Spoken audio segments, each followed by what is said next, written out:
श्याम सौंदर्य सारा जग जागा, सांवरी सुरतिया पे जिया मोरा लागा। उठो श्याम सौंदर्य सारा जग जागा, सांवरी सुरतिया पे जिया मोरा लागा।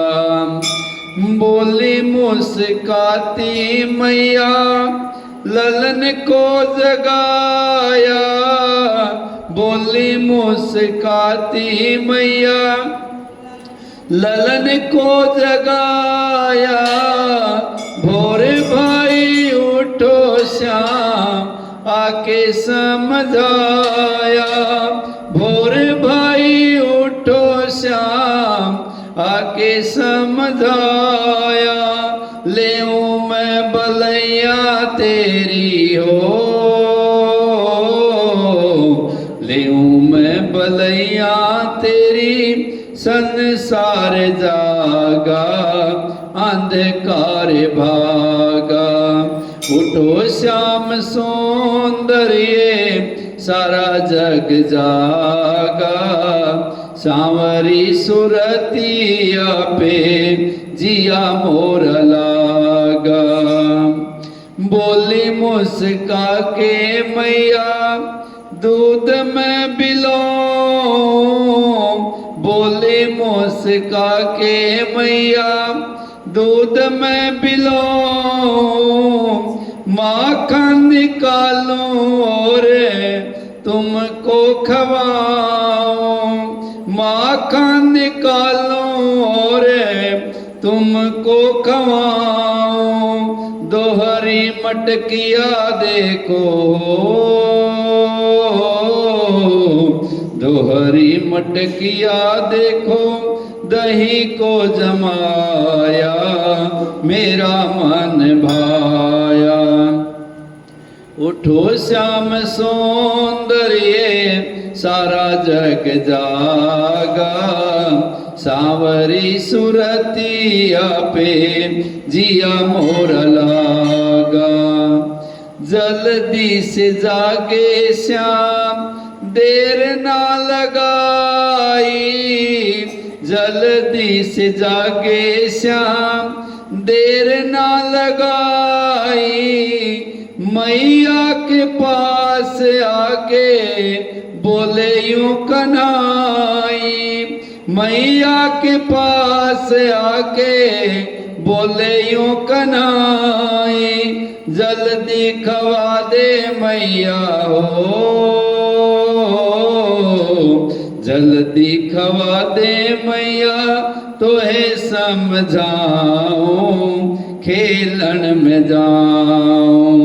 उठो श्याम सौंदर्य सारा जग जागा, सांवरी सुरतिया पे जिया मोरा लागा, सांवरी सुरतिया पे जिया मोरा लागा। बोली श्री बांके बिहारी लाल की। आज कार्तिक मास का महात्म का 10वां अध्याय चल रहा है और कल आपने कथा में सुना इंद्र और गुरु बृहस्पति जी भगवान शिव के पास गए, लेकिन परमात्मा ने उनकी परीक्षा ली। जब इंद्र ने मारने की कोशिश की तो भगवान शिव से क्रोध निकला। इसी संकेत मिलता है कि जब हम पुण्य कर्म करते हैं और उसमें जरा सी भी रुकावट आती है, क्रोध आदि जो हमारे विकार हैं वो उस लक्ष्य को प्राप्त करने में रुकावट डालते हैं। गुरु की शरणागति हो, श्रद्धा विश्वास हो, उस समय इन विकारों से बचा जा सकता है। और वैसा ही हुआ। गुरु बृहस्पति जी ने भगवान के शिव के क्रोध से इंद्र की रक्षा करवाई। भगवान शिव से प्रार्थना की, प्रभु आप तो भक्त वत्सल हैं, दयामयी हैं, आपके नाम को सार्थक कीजिए। फिर उस क्रोध को भगवान शिव ने क्या किया, क्षीर सागर में डाल दिया। इसके बाद राजा पृथु ने कहा कि हे देव ऋषि नारद जी, आपको नमस्कार है, कृपया करके आप यह कहिए कि जिस समय भगवान शंकर ने अपने माथे का वह तेज क्षीर सागर में डाल दिया तो उसके बाद क्या हुआ। नारद जी ने कहा, हे राजन, जब भगवान शंकर ने अपना वह तेज क्षीर सागर में डाल दिया तो उस समय वह शीघ्र ही बालक होकर के गंगा सागर के संगम पर बैठ करके संसार को भय देने वाला रुदन करने लगा। उसके रुदन से समस्त संसार व्याकुल हो उठा, लोकपालों के मन में भी व्याकुलता हुई, चराचर चलायमान हो गया। शंकर सुवन के रुदन से ब्रह्मांड व्याकुल हो गया। समस्त देवता और ऋषि मुनि व्याकुल होकर के लोक पितामह श्री ब्रह्मा जी की शरण में गए। सब ने मिलकर श्री ब्रह्मा जी को प्रणाम किया और स्तुति की। फिर कहा कि हे पितामह, यह तो बड़ा भयंकर समय उपस्थित हुआ है, हे महायोगिन, इसका नाश कीजिए। तब देवताओं की ऐसी बात सुन करके श्री ब्रह्मा जी सत्यलोक से उतर करके उस बालक को देखने के लिए समुद्र तट पर आए हैं। समुद्र ने ब्रह्मा जी को आता देख करके प्रणाम किया और बालक को उठा करके उनकी गोद में दे दिया। तब स्मित होकर के श्री ब्रह्मा जी ने पूछा, हे सागर, तुम शीघ्र कहो कि यह बालक किसका है। समुद्र ने विनम्र शब्दों से कहा, हे प्रभु, यह तो मैं नहीं जानता, किंतु मुझे इतना अवश्य ज्ञात है कि यह गंगा सागर के संगम पर प्रकट हुआ है। अतएव हे जगत गुरु, आप इस बालक का जात कर्म आदि संस्कार करवाइए, इसका जातक फल भी बताइए। नारद जी कहते हैं कि इधर तो सागर ब्रह्मा जी के गले में हाथ डाल करके बार बार उनका आकर्षण कर रहा था। फिर तो उस बालक ने ब्रह्मा जी का गला इतनी जोर से पकड़ा कि उसे पीड़ित हो ब्रह्मा जी के नेत्रों से आंसू टपकने लगे। बालक के हाथ में तो कुछ भी आ जाए, वह अपनी ओर खींचता है, खींच करके अपने मुख की ओर लेकर के जाता है। किसी प्रकार से ब्रह्मा जी ने अपने दोनों हाथों को जोर से लगा करके अपना गला छुड़ाया है और सागर से कहा, हे सागर, सुनो, मैं तुम्हारे पुत्र का जातक फल कहता हूं। मेरे नेत्रों से यह जो जल निकला है, इसी कारण इसका नाम जलंधर होगा। यह उत्पन्न होने के साथ ही तरुण हो गया है, इससे यह सब शास्त्रों में पारगामी, महापराक्रमी, महावीर, बलवान, महायोद्धा और रण दुर्मद होगा। यह बालक सब दैत्यों का अधिपति और भगवान विष्णु को भी जीतने वाला होगा तथा यह कहीं भी नहीं हारेगा। एक भगवान शंकर को छोड़ करके यह सबसे अवध्य होगा। जहाँ से उत्पन्न हुआ है फिर वहीं जाएगा। इसकी स्त्री बड़ी पतिव्रता, सौभाग्यशालिनी, सर्वांग सुंदरी और परम मनोहर, मिष्ट भाषणी तथा शीलवान होगी। नारद जी कहते हैं, राजन, सागर से ऐसा कह करके ब्रह्मा जी ने शुक्राचार्य को बुला करके उनके हाथों से बालक का राज्याभिषेक कराया है और स्वयं अंतर्ध्यान हो गए हैं। फिर तो बालक को देख करके सागर बड़ा ही प्रसन्न हुआ और घर आकर के कितने ही उपाय से उसका पालन कर उसको पुष्ट किया है। फिर कालनेमी नामक असुर को बुला करके उसका वृंदा नाम की कन्या से सविधि विवाह करवा दिया है और उस विवाह में बड़ा उत्सव हुआ है। श्री शुक्राचार्य जी के प्रभाव से स्त्री सहित जलंधर दैत्यों पर राज्य करने लगा है। बोलो श्री नारायण भगवान की।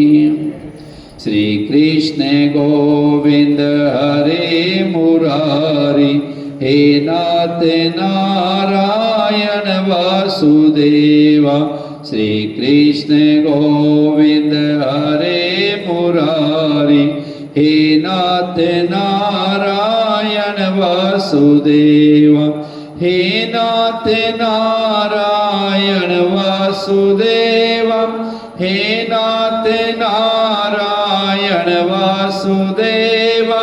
श्री कृष्ण गोविंद हरे मुरारी, हे नाथ नारायण वासुदेवा।